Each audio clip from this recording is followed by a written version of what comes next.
A paz do Senhor, meus irmãos, bom dia a todos. É com muita alegria que eu estou aqui nesta manhã para trazer um pouco da palavra do Senhor para você. Hoje nós vamos estar falando sobre o Salmo 23.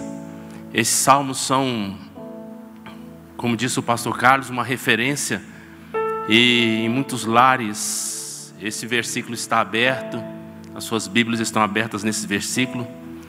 Mas eu quero trazer para os irmãos, em breves palavras, eu não vou estar estendendo muito, mesmo sendo uma aula, a respeito desses versículos do Salmo 23. Eu quero que você entenda que nós estamos vivendo esses momentos aqui. E às vezes, nós que estamos vivendo esse momento de isolamento, às vezes nós sentimos falta de um conselho, às vezes nós sentimos falta de uma conversa, às vezes nós sentimos falta de desabafarmos, de falarmos a respeito das coisas que nós estamos passando, né? Nós estamos mais ligados às redes sociais, nós estamos mais ligados às pessoas que estão mais próximas de nós. E para os amigos de fora sobra assunto, e às vezes para a nossa família falta assunto, né? Mas Deus tem invertido estes valores, e hoje nós estamos nos comunicando mais com os nossos cônjuges, nossos filhos. Isso é muito importante, porque nós estamos criando uma nova cultura de relacionamento, não é verdade? Isso é muito importante para nós.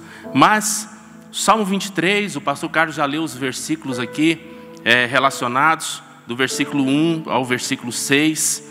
E eu quero deixar aqui para vocês, irmãos, algumas características do Salmo 23, para que nós possamos entender um pouquinho sobre esta realidade que nós estamos vivendo hoje, e também as outras realidades que passaram, as outras pandemias que tiveram, os outros acontecimentos que tiveram, e sempre nos arremetendo a esse Salmo. Eu quero aqui dividir esse Salmo em duas partes, do versículo 1 ao versículo 4, e depois nós vamos estar fazendo a análise do versículo 5 e versículo 6, tá bom? Salmo 23, o versículo 1, eu falo versículo, mas o Salmo é um cântico, né? Mas só para você se situar, Salmo 23, o versículo 1 diz que o Senhor é o meu pastor e nada me faltará. Meus irmãos, entenda uma coisa. Em Isaías capítulo 53, que esse capítulo também é muito conhecido, ele fala que nós andávamos desgarrados como ovelha, cada um seguia o seu próprio caminho, mas caiu sobre Jesus o castigo do mundo, caiu sobre Jesus as transgressões do mundo, caiu sobre Jesus o pecado do mundo, para que Ele pudesse nos reunir. Então Jesus, através do seu sacrifício na cruz do Calvário, Ele nos reuniu e nos trouxe de volta ao aprisco. Ele nos deu, Jesus nos tornou o seu pastor, Ele é nosso pastor a partir de hoje, seu pastor.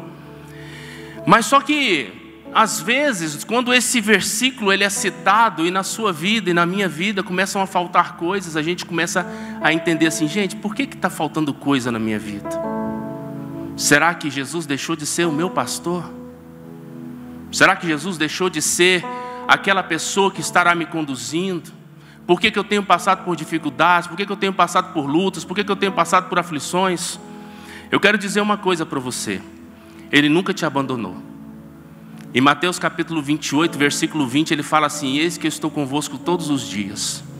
Independente de você estar bem ou você estar ruim, Ele nunca vai te abandonar. Nunca. Ele nunca me abandonou. Só que às vezes nossas prioridades, elas estão voltadas de acordo com as circunstâncias que nós vivemos. Eu já vivi várias circunstâncias na minha vida. Eu estava num momento muito bem, então eu pensava financeiramente. Quando alguém da minha família adoecia, eu esquecia o financeiro e vinha para o lado da saúde.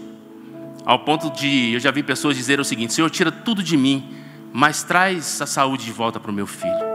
Senhor, eu daria a minha fortuna toda para ter saúde, porque os nossos valores e as nossas prioridades estão envolvidas diretamente naquilo que nós estamos passando naquele momento.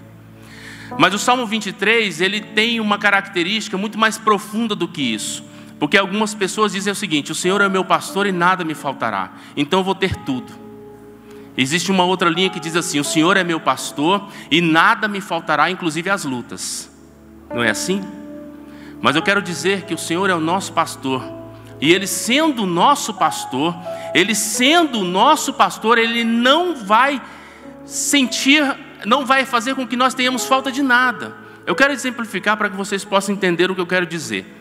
Teve uma época que eu morava em Manaus e eu tinha muitos amigos. E eu ia visitar a casa desses amigos, e muitas das casas que eu ia visitar, elas eram de madeira, elas ficavam sobre o rio, elas tinham umas palafitas, elas tinham umas estradinhas de madeira. Naquela época eu não tinha medo de nada, aqueles rios profundos ali, mas a gente não tinha medo, a gente passava por aqueles lugares, mas era um lugar muito simples, muito precário, muito mosquito, muito pernilongo. A gente chamava aqueles pernilongos lá de carapanã. Eram uns mosquitos terríveis ali. Aquelas crianças, a gente passava ali como se nada tivesse assim de importância, como se a minha casa em relação à casa do meu colega, a casa do fulano, do ciclano, beltrano, fosse diferente uma das outras. Eu ia lá para a casa daqueles colegas meus e via aquela realidade ali, mas para mim não me afetava em nada, e para eles também não afetava em nada. Eu quero dizer para você que, independente da circunstância que você está vivendo, do estado que você está vivendo, da forma com que você está vivendo, Ele é o seu pastor, e Ele não vai deixar faltar nada para você. Nós temos que entender que, eu lembro quando eu era menino, eu almoçava, tomava café da manhã, almoçava, lanchava, jantava. Para mim, aquilo lá para mim era um almoço, janta, não tinha importância. Aquilo lá para mim era tudo de bom, eu amava aquilo ali que minha mãe fazia. E depois de velho, eu fui conversar com minha mãe falava assim: olha meu filho, a gente passava por dificuldade, aí a mamãe fazia um ovo, aí a mamãe fazia uma coisa aqui, fazia outra coisa ali, aí a mamãe dava um jeitinho. A gente via nas palavras da minha mãe, quando a gente conversava com ela a respeito desses assuntos, e falava assim: gente, que coisa incrível. Eu não senti falta disso não. Eu não sentia falta se tinha bife, ou se era só ovo, ou se não era nada, era só arroz com feijão. Eu não sentia nada. Eu não sentia falta de nada. Para mim, a presença da minha mãe, a presença do meu pai, a presença da minha família preenchia todas as coisas. Eu quero dizer para você que o Salmo 23 diz: o Senhor é meu pastor e não vai sentir falta de nada. Às vezes nós estamos passando por uma crise existencial, e o pastor Carlos falou uma coisa muito certa aqui: nós precisamos ressignificar, nós precisamos dar um novo significado àquilo que nós estamos vivendo, para que nós possamos entender realmente aquilo o que Deus quer para as nossas vidas. É um momento que nós estamos passando. Nós vivemos realidades distintas, a minha realidade é diferente da sua, o meu momento é diferente do seu, a minha história é diferente da sua, as lutas que eu passo é diferente das lutas que você passa, mas eu quero dizer que o pastor é o mesmo.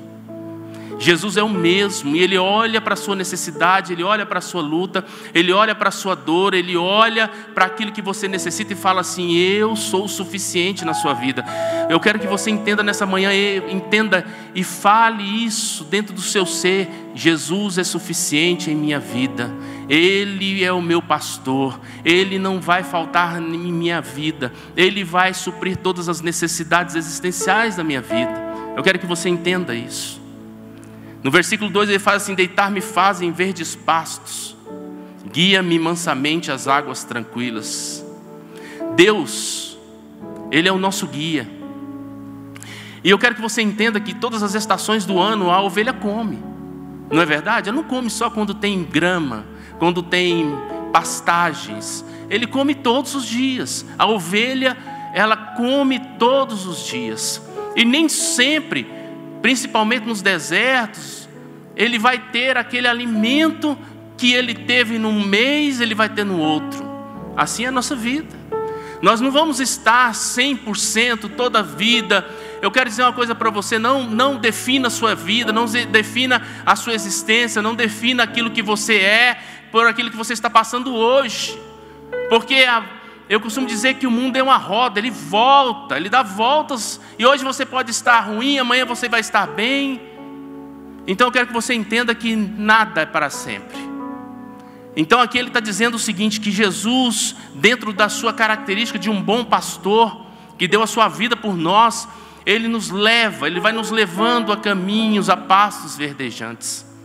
Teve uma época em que foi o meu primeiro filho, ele nasceu, o Lucas. Inclusive o Lucas está fazendo aniversário terça-feira. Filho, parabéns, Deus te abençoe. Eu lembro que quando ele nasceu, o meu salário era pouco. A Dilma trabalhava numa empresa, num laboratório, eu trabalhava numa outra empresa. Só que o meu salário era pouco. Eu comecei a orar ao Senhor. Entenda sobre a questão de pastagens, sobre aquilo que Ele me guia a pastos verdejantes. Eu estava lá naquele momento, e aí eu orava ao Senhor: Senhor, esse salário não vai dar. E eu sabia que eu não podia pedir aumento, porque realmente a realidade, a minha função, aquilo que eu exercia dentro da empresa, o salário era aquele mesmo. Não tinha como mudar o salário. E eu falei: Senhor, tem misericórdia de mim, me ajuda. E aí aconteceu um fato que eu achei interessante. Passado um mês, mais ou menos, a empresa me demitiu. A empresa estava se modernizando, já tinha saído os pedidos de papel, estavam entrando os tablets, estavam entrando aqueles computadores onde os vendedores faziam os seus pedidos. Então a minha função já praticamente não existiria naquele momento. E eu saí. Quando eu saí, eu falei: Senhor, eu orei para o Senhor me abençoar, mas agora o pasto secou, acabou o pasto. Quando eu olhei para aquela realidade, falei: o pasto secou. E a gente bate um desespero, porque igual eu falei, a ovelha come todo dia. A ovelha, ela precisa de águas mansas, ela precisa de pasto. E aí eu peguei e fiz o meu currículo, atualizei o meu currículo e fui sair para distribuir. Quando eu estava subindo, eu estava de ônibus nessa época, eu estava subindo a Avenida Castelo Branco, veio uma voz no meu, irmãos, nitidamente no meu ouvido, falou assim: desce. Irmãos, naquela época, não sei como é que é hoje, naquela época puxava uma cordinha, né, do ônibus. E eu puxei a cordinha do ônibus e o ônibus deu uma freada, porque estava perto do ponto de ônibus, o ônibus deu uma freada, eu desci correndo. Na hora que eu desci, deu um branco. Eu não sabia por que eu tinha descido, eu simplesmente ouvi aquela voz e desci. Quando eu olho à minha direita, eu vejo uma empresa, eu falei assim: já que eu estou aqui, eu vou entregar esse currículo aqui. Eu atravessei a Avenida Castelo Branco, fui lá nessa empresa, cheguei lá, falei: olha, eu gostaria de deixar o meu currículo aqui, eu trabalhei nesse segmento aqui, eu gostaria de deixar o meu currículo. Ela falou assim para mim: olha, nós não temos nada para você, inclusive o que nós temos aqui é para dizer para você que uma das coisas que eu mais, assim, o que eu preciso mais aqui neste momento é uma pessoa que tem moto. Aí eu falei assim: eu não tenho moto. Tenho moto. Aí ela falou assim: não, mas vamos fazer o seguinte, deixa o seu currículo aqui. Na hora que eu estava saindo, eu encontrei uma pessoa que eu já tinha conhecido há muito tempo. E essa pessoa chegou em mim e falou: nossa, Leandro, como é que você está trabalhando? Eu falei: não, estou procurando um emprego. Aí ela falou assim para mim: não, mas deixou o seu currículo lá? Eu deixei. E aí ela pegou e falou assim: deixa ele fazer uma entrevista com essa pessoa que está precisando de uma pessoa com moto. Ele falou: tudo bem. E eu fui lá, fiz a entrevista. A mulher falou assim: mas por que eles trouxeram ele aqui? Ele não tem moto, não tem nada. E eu fiquei até meio assim envergonhado na hora, porque eu falei: gente, estou fazendo papel de bobo aqui. Mas o que aconteceu? Naquele momento ela olha para o lado e fala assim: mas eu tenho uma vaga para você. Eu falei: tudo bem. Aí ela falou assim, fez a entrevista completa comigo e falou assim: aí a menina do RH, se der tudo certo, vai entrar em contato com você. Eu falei: tá bom. Fui embora para minha casa. No outro dia, a menina do RH me liga e fala para mim: olha, surgiu uma vaga para você aqui, eu quero que você faça os testes. Eu falei: tá bom. Fui fazer os testes. Quando eu fui fazer os testes, ela falou assim para mim: olha, você passou em todos os testes, agora a gente precisa falar sobre a questão de salário. Eu: não, tudo bem. Naquela hora, irmãos, entenda bem, quando a gente está na necessidade, o que vier é lucro. Mas Deus, que é o nosso pastor, Ele sempre leva a gente para o pasto verdejante. Se aquele pasto secou, o outro vai estar verde. E naquele momento ela chegou em mim e falou assim: olha, o salário é tanto. Irmãos, naquele momento, eu olhei para aqueles, ela falou o salário para mim, ele era praticamente 3 vezes o que eu ganhava. 3 vezes o que eu ganhava. Eu quero dizer para você que às vezes as necessidades nos levam a lugares maiores. Porque eu quero dizer para você que o mesmo Deus que é o Deus dos montes, Ele é o Deus dos vales também. Às vezes você está passando por dificuldades, você está lá no vale.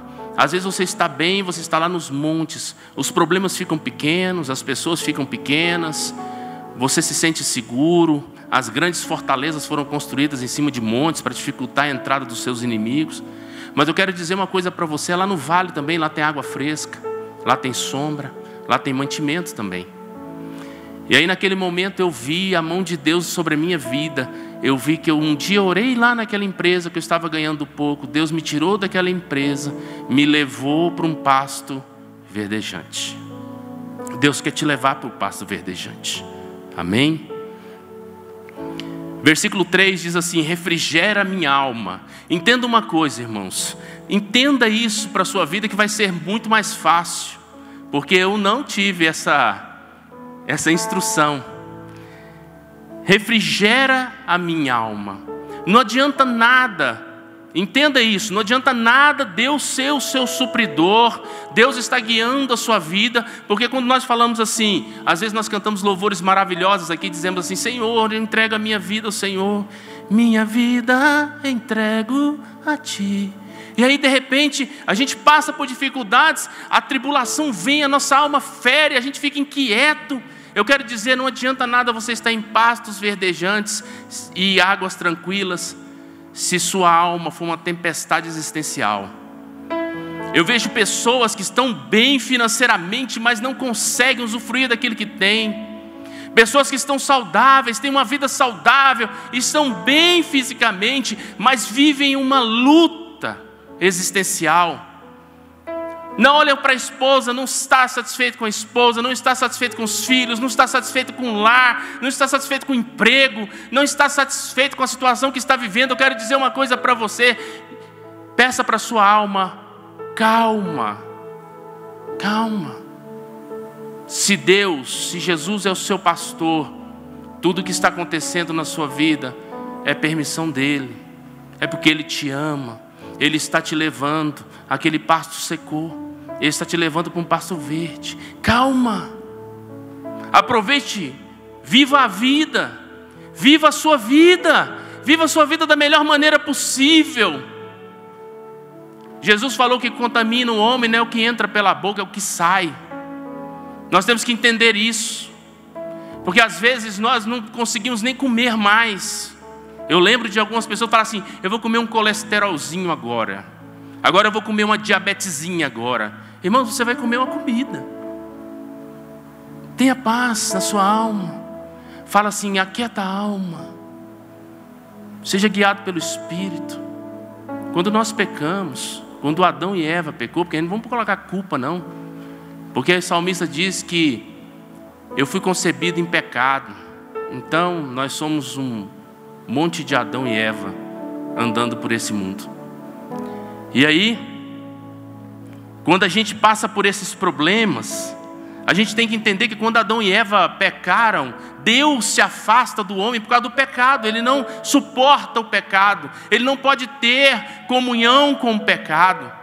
E aí o homem deixa de ser guiado por Deus, pelo Espírito de Deus, e começa a ser guiado pela sua alma, pelo seu sentimento. Aí o sentimento envolve dor, luta, ódio de morte, inveja, ganância, ego exacerbado. Aí o homem começa a viver sobre todas essas diretrizes. Mas eu quero dizer uma coisa: você não é mais guiado pela sua alma. Existe um Espírito Santo de Deus que ama você, que faz habitação sobre a sua vida, e você precisa entender isso. Ah, pastor Leandro, mas como é que eu faço para deixar a alma de lado e viver o Espírito Santo de Deus na minha vida? Entenda isso. Converse com Ele, tenha um relacionamento com o Espírito Santo. Espírito Santo, Ele é uma pessoa, é um ser. Ele não é um mecanismo, dispositivo que você aciona nos momentos de dificuldade. O Espírito Santo de Deus é a promessa de Jesus, quando Ele falou que eu vou para o Pai, mas eu não vou deixar vocês sozinhos, eu vou enviar o Espírito Santo. Ele vai confortar, Ele vai ensinar, Ele vai exortar, Ele vai ser o seu companheiro todos os dias. Então quando você levantar de manhã, você fala: bom dia, Espírito Santo. Tenha relacionamento com o Espírito Santo, meu querido, minha querida. Medite na palavra de Deus.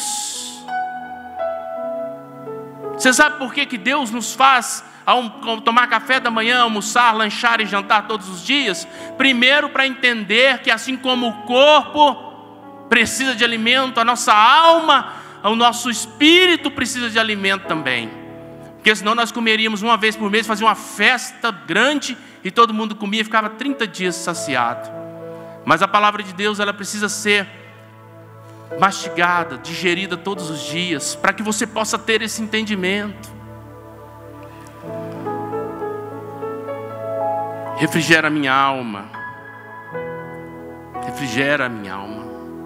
Faça essa oração. Senhor, refrigera a minha alma. Ressignifica a sua família. Ressignifica o seu lar. Ressignifica a condição que você está vivendo hoje. Essa condição que você está vivendo hoje, irmão, não vai ser para sempre, não. Entenda isso. Quando você colocar a cabeça no travesseiro, você agradeça pela vida. Uma vez um rapaz estava conversando, um amigo nosso, ele é evangelista, ele falou o seguinte, ele trabalha na Enel e ele faz cabeamento. E ele chegou um dia e estava lá comendo uma marmitinha no horário do almoço. E ele disse que a marmita era grande. E ele estava lá comendo, despretensiosamente, comendo a sua marmita ali. Um rapaz parou perto dele e falou assim: eu daria tudo que eu tenho para comer o que você está comendo. Eu daria minha fortuna, eu daria tudo que eu tenho para comer o que você está comendo. Porque eu tenho uma doença e eu não posso comer isso. Eu só posso comer coisa líquida, eu só posso comer isso, aquilo. Eu vendo você comendo aí, não tem dinheiro que pague. Naquele momento, aquele rapaz parou o evangelista falou assim: Leandro, comecei a dar valor naquela marmita minha. Porque até às vezes eu olhava para aquela marmita, eu não gostava muito dela, porque ela não tinha o que eu queria. Então, meus irmãos, começa a ressignificar a sua situação. Para de olhar de hora em hora para a sua conta bancária, ver como é que ela está. Pare de falar mal dos seus filhos, da sua esposa, do seu marido. Pare de olhar para a sua casa de modo depreciativo. O Senhor é o seu pastor. E se Ele é o seu pastor, o que você está tendo hoje é suficiente para você. Jesus falou que se você tiver o que comer, se você tiver o que beber e o que vestir, dá graças a Deus. Dá graças a Deus. Diga: graças a Deus. Guia-me pelas veredas da justiça, por amor do seu nome. Guia-me pela vereda da justiça, guia-me pelos caminhos da justiça. Irmãos, todos os dias nós passamos e nós recebemos propostas. Todos os dias, quando nós levantamos, nós gastamos energia pensando em tudo aquilo que nós precisamos fazer para o nosso futuro. Então eu quero que você entenda algo aí agora, nesta manhã. Que você, quando você se levantar, você que é guiado pelo Espírito Santo de Deus, entenda isso. Você vai fazer essa oração: bom dia, Espírito Santo, guia-me pelos caminhos da justiça. Os pratos do diabo, eles são muito bons. Quem diz que o pecado é ruim, está mentindo para você. Eu não vejo pecado ruim. As consequências do pecado é que são devastadoras. Então, guia-me pelas veredas da justiça. Sabe por quê? Porque Ele te ama. Pelo amor de meu nome. Amém? E ainda que eu ande pelo vale da sombra da morte, não temeria mal algum, porque Tu estás comigo. A Tua vara e o Teu cajado me consola. Irmãos, entenda isso. Aqui está dizendo: ainda que eu andasse pelo vale da sombra da morte. Tem pessoas que acordam vivendo uma pseudo-vale da sombra da morte, vivendo uma pseudo-existência a doenças na sua vida, não consegue ter paz de espírito. Aqui ele fala assim, ó, ainda que eu ande. O bom pastor não vai deixar você andar pelo vale da sombra da morte não, meu querido. Mas se você andar, às vezes eu vejo pessoas que procuram médicos e vão atrás de médico e vai de um lado, vai para o outro, busca tratamento, e o médico olha e fala assim, ó, minha filha, você não tem nada, meu filho, você não tem nada. Doutor, como que eu não tenho nada se eu estou sentindo isso? Calma! Calma! Eu estou falando isso porque eu já senti isso. Eu já tive síndrome do pânico, eu tive todos os sintomas de um ataque cardíaco. Quero dizer uma coisa para você. O Senhor é o seu pastor, Ele está te levando para lugares de pastos verdes.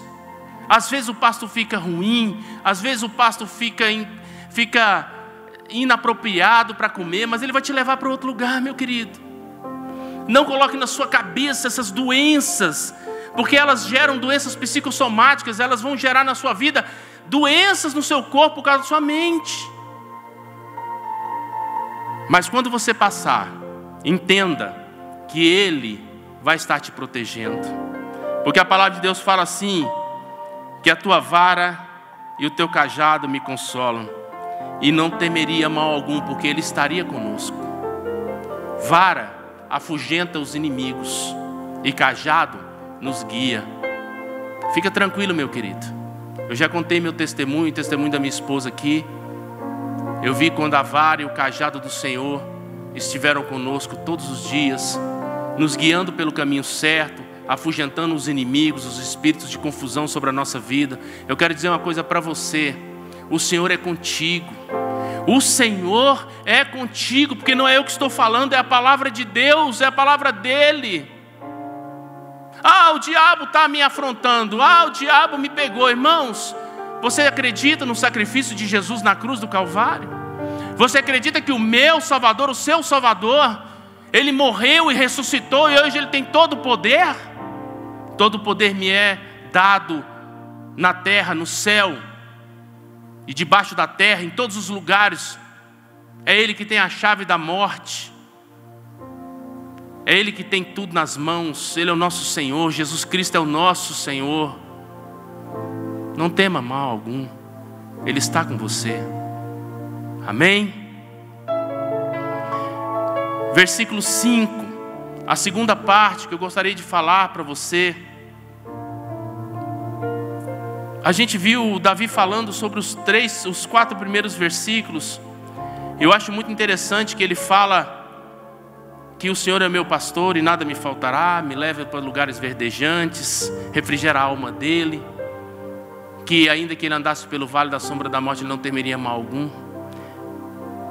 Tudo se resume nesse versículo 5 e 6, que ele diz o seguinte: preparas uma mesa perante mim, na presença dos meus inimigos, unges minha cabeça com óleo, e o meu cálice transborda.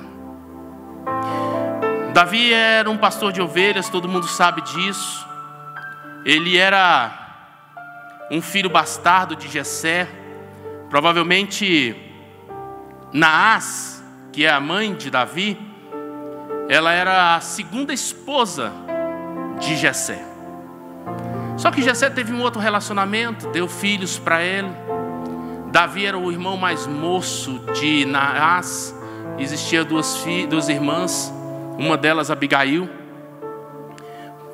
Várias pessoas conjecturam a respeito desse versículo, mas eu quero me ater nesse detalhe aqui, em que Davi se torna uma pessoa ferida, aonde o pai o coloca para trabalhar como pastor de ovelhas, e aí ele começa a pastorear as ovelhas. Ele tinha como o filho mais novo e também o primogênito dos homens ter que cuidar da sua família. Então Davi desde cedo cuidava da sua mãezinha, das suas irmãs. Quando Davi ele se vê nessa situação, vendo os seus irmãos, os seus outros irmãos do outro casamento de Jessé, vivendo essa vida, Davi se fere. Davi cresceu em uma realidade sofrida. Matar um leão e um urso era pouco para ele. Para um jovem que tinha que matar a tristeza de viver isolado, em situação escrava, vendo sua mãe subjugada e vivendo uma tempestade emocional e familiar, ao ponto de chamá-los de inimigos. Davi vivia essa realidade. Ele olhava para a sua situação e falava assim: meu Deus, meu Deus, meu Deus, só o Senhor é o meu pastor. Eu tenho visto as suas mãos aqui. Mas a realidade de Davi, a minha vista, a vista de você, até a vista dele, era irreversível. Ele ia viver como pastor, ia morrer como pastor, ia ver a mãe dele morrer subjugada, ia ver as suas irmãs sofrendo, também subjugadas, porque eram filhas sem um pai, jogadas de lado. Mas de repente eu quero dizer uma coisa para você. Um dia Davi estava na casa dele, ou pastoreando ovelhas, eu não sei. Chega um dos servos de Jessé e fala assim: olha, Davi, seu pai está te chamando lá na casa dele. Davi olha e pensa: eu vou lá, ele está me pedindo para fazer alguma coisa. Talvez resolver alguma coisa para ele, fazer alguma coisa na casa dele. Davi olha para aquele negócio e fala: não, estou indo. Davi chega lá na casa despretensiosamente, chega naquela casa lá, esperando receber a ordem do seu pai para fazer alguma coisa, talvez mendigando um pouco da atenção. Ele olha para o seu pai e fala assim: pois não, pai. Só que quando ele olha, ele vê o seu pai, a sua mãe, os seus irmãos, vê algumas pessoas ao redor, imagino eu, e vê Samuel, todos em pé, esperando Davi chegar. Quando Davi olha para aquela situação, ele fica meio espantado, deve ter pensado, eu estou aqui conjecturando, ele deve estar pensando assim: meu Deus, fiz alguma coisa de errado. Fiz alguma coisa de errado. Só que naquele momento, o Espírito de Deus fala ao ouvido de Samuel e diz assim: esse é o rei ungido. Entenda isso, meu querido. Davi está enaltecendo Deus, que olha para um homem, um menino, que tinha um futuro que não iria dar certo. E Davi olha para aquela situação e fala assim: o Senhor é o meu pastor, e hoje eu sei que Ele nunca me faltou. Eu vivi uma situação que era irreversível aos meus olhos, mas hoje eu vejo um Deus que me tirou de um lugar de opróbrio, de um lugar de vergonha, de um lugar de dor, de um lugar de sofrimento. E de repente Samuel chega naquele jovem e fala para ele: Davi, ajoelha. Quando Davi ajoelha, Samuel derrama o óleo sobre a cabeça de Davi e diz: a partir de hoje o Senhor te unge como rei de Israel. A partir de hoje você não é mais o Davi, pastor de ovelhas, mas você será o homem segundo o coração de Deus. Não diga que a sua realidade é imutável. Talvez você está nessa manhã, você está na sua casa, e você olha e fala assim: se eu ficar mais uma semana nessa quarentena, eu não vou aguentar. Eu quero dizer uma coisa para você: o Senhor é o seu pastor, e nada vai te faltar. Ele vai estar com você todos os dias da sua vida. Ele está aí neste momento. Creia que Ele está aí. Em Apocalipse capítulo 3, versículo 20, ele fala que eis que eu estou à porta e bato. Se você abrir a sua porta, eu entrarei na sua casa e cearei com você, e você ceará comigo. Eu sei que você abriu a porta do Senhor, da sua casa para o Senhor, e Ele está aí neste momento. Meu querido, creia nisso. A partir daquele momento, quando Davi é ungido rei sobre Israel, as pessoas sentam à mesa, porque Samuel disse: enquanto esse menino não chegar, ninguém come nada. Ninguém come nada. Eu quero dizer uma coisa para você. Talvez você está passando uma vida como que Davi passou. Mas eu quero dizer uma coisa.